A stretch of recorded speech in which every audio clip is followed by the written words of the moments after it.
पौष अमावस्या की ये कथा जो सुनता है उसके सारे पितृदोष दूर हो जाएंगे। एक बार पक्षीराज गरुड़ अपने मन में जिज्ञासा लेकर भगवान श्री कृष्ण के पास आए। उन्होंने प्रभु को प्रणाम करते हुए पूछा, हे प्रभु, अमावस्या के दिन पितरों की पूजा करने से कौन सा फल प्राप्त होता है और अमावस्या के दिन पितरों की शांति के लिए कौन से उपाय करने चाहिए? भगवान श्री कृष्ण बोले, हे गरुड़, तुमने आज अत्यंत उत्तम प्रश्न किया है। तुम्हारे इस प्रश्न में समस्त मनुष्य जाति का कल्याण छिपा हुआ है। जो मनुष्य अपने पितरों को संतुष्ट करता है उसके समस्त दोष और दुख समाप्त हो जाते हैं तथा उसे अपने पूर्वजों का आशीर्वाद प्राप्त होता है।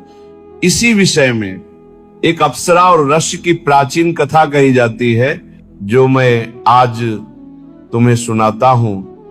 इस कथा के श्रवण से तुम्हें तुम्हारे सभी प्रश्नों के उत्तर मिल जाएंगे। इसलिए हे गरुड़, तुम इसे ध्यान पूर्वक सुनो।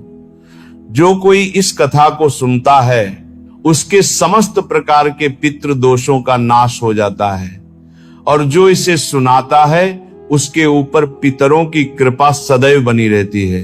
गरुड़ जी बोले, हे प्रभु, आपके मुख से इस कथा को सुनने के लिए मैं अत्यंत उत्सुक हूं।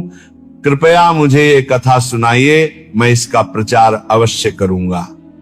तब भगवान श्री कृष्ण गरुड़ जी को अमावस्या के दिन की पितृ कथा सुनाने लगे। इस कथा के श्रवण मात्र से मनुष्य के सभी पाप और दोष नष्ट होते हैं, उसे पितृ दोष से मुक्ति मिलती है, सभी कर्ज उतर जाते हैं, धन धान्य और संपत्ति की प्राप्ति होती है, सुंदर और गुणवान पत्नी की प्राप्ति निश्चित होती है तथा संतानहीन को संतान की प्राप्ति होती है। यह कथा अत्यंत महान है और अमावस्या के दिन प्रत्येक मनुष्य को इसका श्रवण अवश्य करना चाहिए। इस दिन कथा सुनने से पितर देव प्रसन्न होकर वरदान देते हैं। श्री कृष्ण कहते हैं, हे गरुड़, प्राचीन काल में रुचि नामक एक राजा थे जिन्होंने संसार के माया मोह को त्याग कर निर्भय भाव से ब्रह्मचर्य का पालन करते हुए पृथ्वी पर विचरण करना आरंभ कर दिया। उन्होंने सभी भोगों और सुखों का त्याग कर दिया, घर में रहना छोड़ दिया और वन में भटकते हुए केवल एक बार भोजन करते थे।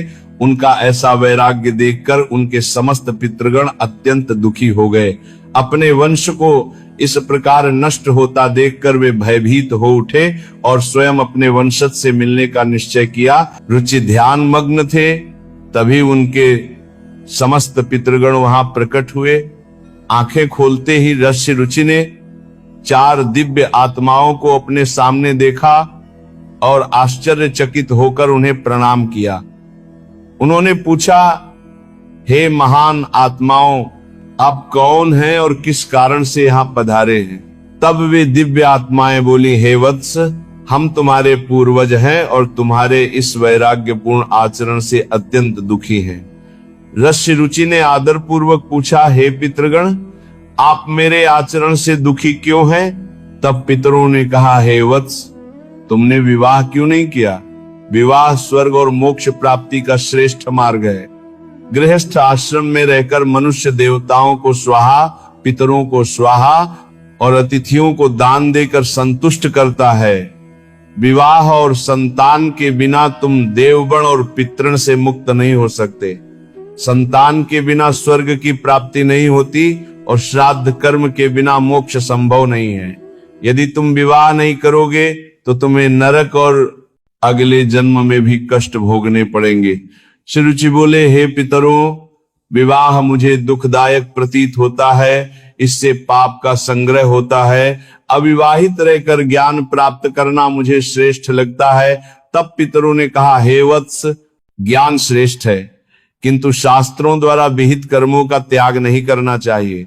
शास्त्रों में पुरुष के लिए विवाह अनिवार्य बताया गया है। संतान के बिना मोक्ष नहीं मिलता। यदि हमारा वंश नष्ट हो गया तो हम अतृप्त रह जाएंगे। यह सुनकर ऋषि रुचि को ग्लानि हुई और उन्होंने विवाह का निश्चय किया, किंतु वृद्धावस्था के कारण वे चिंतित हो उठे। पितरों के कठोर वचनों से व्याकुल होकर वे कन्या की खोज में भटके, परंतु कहीं सफलता नहीं मिली। तब उन्होंने ब्रह्मा जी की घोर तपस्या की। 100 वर्षों की तपस्या के बाद ब्रह्मा जी प्रकट हुए और कहा, हे रुचि, पितरों की पूजा करो, वे प्रसन्न होकर तुम्हें उत्तम पत्नी प्रदान करेंगे। इसके पश्चात रुचि ने नदी तट पर अमावस्या के दिन विधि पूर्वक पितरों का तर्पण किया और एकाग्र चित्त से उनकी स्तुति की। श्री कृष्ण कहते हैं, हे गरुड़, ये स्तुति अत्यंत पुण्यदायक है, इसके श्रवण से सभी पाप नष्ट होते हैं। रुचि ने कहा, जो पितर श्राद्ध में स्वधा द्वारा तृप्त होते हैं उन सभी को मैं नमस्कार करता हूं। जो महर्षि मानसिक श्राद्ध से तृप्त होते हैं उन्हें प्रणाम करता हूं।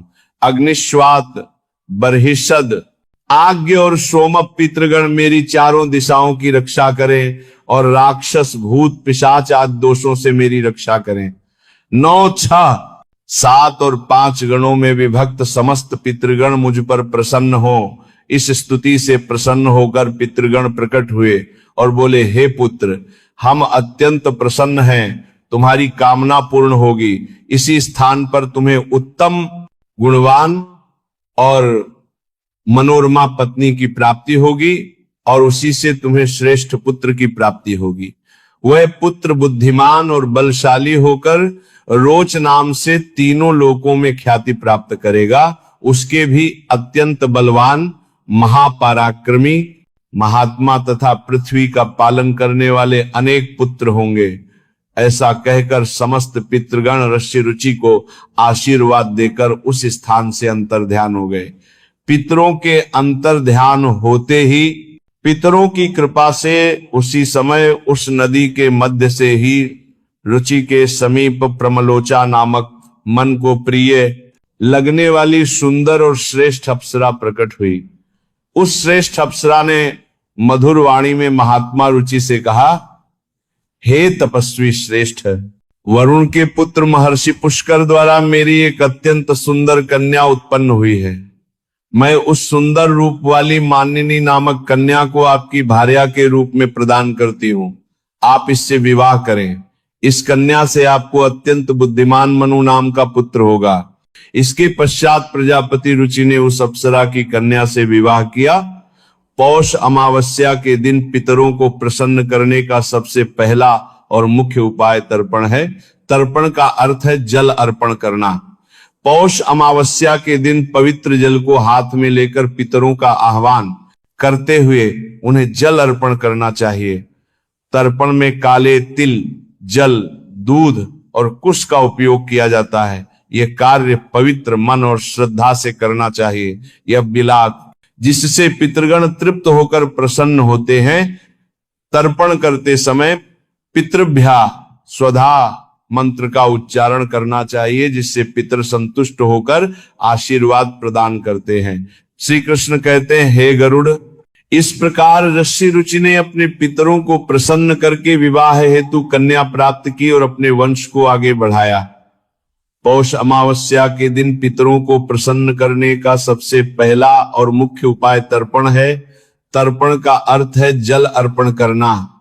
पौष अमावस्या के दिन पवित्र जल को हाथ में लेकर पितरों का आह्वान करते हुए उन्हें जल अर्पण करना चाहिए। तर्पण में काले तिल, जल, दूध और कुश का उपयोग किया जाता है। यह कार्य पवित्र मन और श्रद्धा से करना चाहिए, जिससे पितृगण तृप्त होकर प्रसन्न होते हैं। तर्पण करते समय पितृभ्य स्वधा मंत्र का उच्चारण करना चाहिए, जिससे पितर संतुष्ट होकर आशीर्वाद प्रदान करते हैं। पितरों को प्रसन्न करने के लिए पौष अमावस्या के दिन व्रत रखना चाहिए। इस दिन सात्विक आहार ग्रहण करना चाहिए और ब्रह्मचर्य का पालन करना चाहिए। इस समय मांस, मदिरा और तामसिक आहार का सेवन नहीं करना चाहिए। व्रत के दौरान भगवान विष्णु, भगवान शिव और देवी लक्ष्मी की आराधना करनी चाहिए। इससे पितरों की आत्मा को शांति मिलती है और वे प्रसन्न होकर आशीर्वाद देते हैं। शेष चर्चा आगे। मदिरा आशीर्वाद बान को